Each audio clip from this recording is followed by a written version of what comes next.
বড় ভাই কি খবর? আপনি ভালো আছেন? আরে আশিক, বহ বহ, কি খাবা? আমার এলাকায় এসে দুদিন পরে বসো। না ভাই কিছু খাম না, টাকা নাই তো। আরে আমার এলাকায় তোমরা আইছো, কি খাবা? খাও, আসো। ঠান্ডা নাও আশিক, ঠান্ডা খাবো না। ভাই দুটো স্পিড দেন। এই যে ভাই নেন। ভাই এসবের কি দরকার আছে? খাও, আমার এলাকায় আইছো। ঠিক আছে ভাই, তাহলে আল্লাহ হাফেজ। আইছো আবার। জায়গা ভাই, আইসামগুলো, আমাদের ঠিক আছে, এলাকায় আইসো। যায়েন ভাই। ঠিক আছে। ভাই তুলে টাকাটা দেন। আরে বেড়া লেগে রাখ, আমার দোকানে খাইতে টাকা লাগে নাকি? টাকা দিন এক সময়। শালাই কয় কি রে, মাছ তানি সব জায়গায় চলে।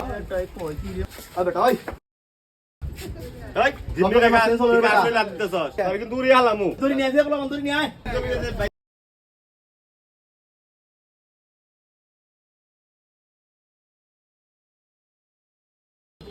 এখন কি বুঝছস? পাতি মাস্তানের দিন শেষ।